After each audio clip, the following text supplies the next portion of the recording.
Hi, today I'm here with Marie Cucurella. Thank you for being here.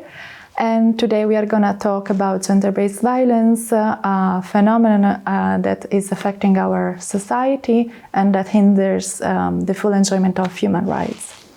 Often when we talk about gender-based violence, this term is confused or it overlaps with violence against women. But recently it's been more and more common to talk about gender-based violence specifically. Why there is this shift in words, Marie? Hi, Francesca. Thank you for this opportunity of being here. Yeah, nowadays we talk about gender-based violence indeed because it doesn't affect only women. Gender-based violence affects all individuals who are oppressed by the patriarchal system we live in. And that includes gay men, that also includes lesbian women, also trans persons, queer persons, non-binary persons.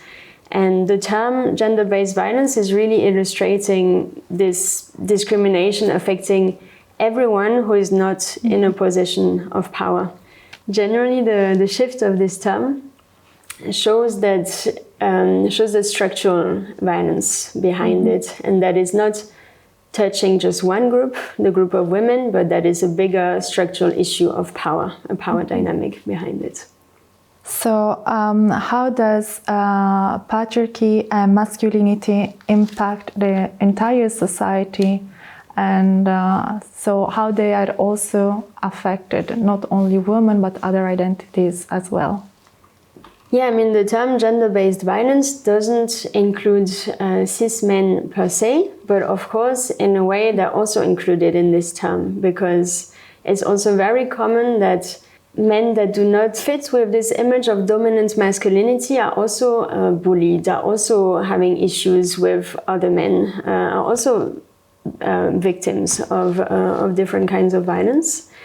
And from this also counts as gender-based violence.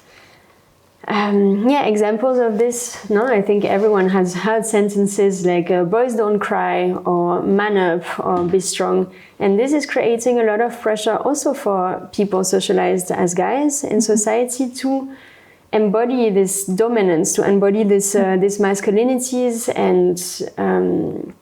and to often embody violence.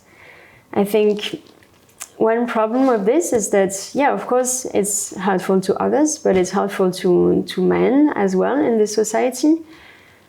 One point of this is that through these incentives of being strong, of not crying, people socialized as men also don't learn to deal with their emotions in other ways than to resort to violence. For example, talking about your emotions deeply and seeing where your anger is coming from instead of resulting to violence when you feel angry. And we can, for example, also look at the prison rates, and the differences of how many men are in prison and how many women. And this is definitely a symptom of patriarchal society and the fact that men result often, it's also not a generality, but men result to violence when they have difficult emotions to deal with. If you could give a piece of advice or a tip to men that are starting the fight against the gender-based violence, what would it be? First, good job. It's great to stand up for a more peaceful world and for more peaceful relationships. Second, start with yourself. Look at your own behaviors, look at your own ways to express your feelings, and you can ask yourself, would I wish to have more deeper conversations with my friends? What emotions do I feel in a certain moment?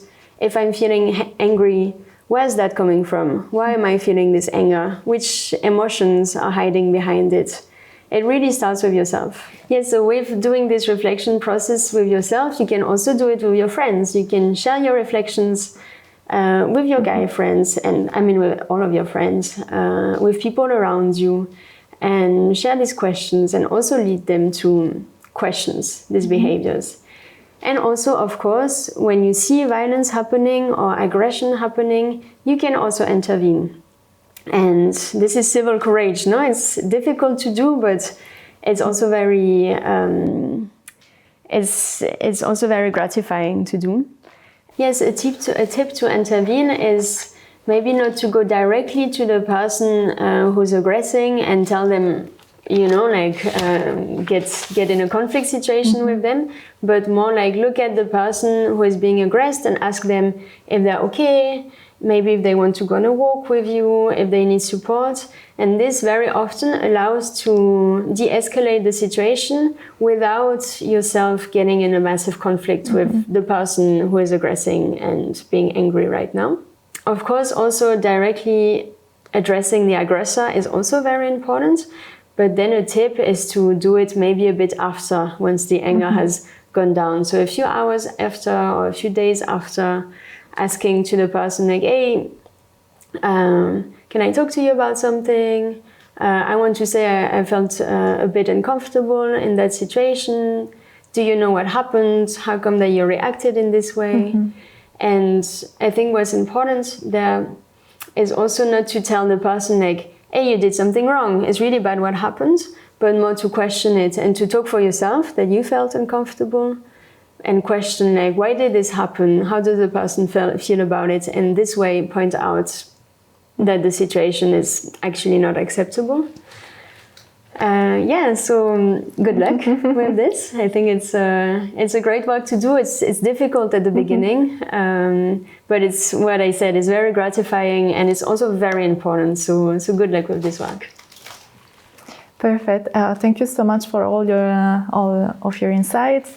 It was very useful to talk about toxic masculinity and also how men are affected by gender-based violence.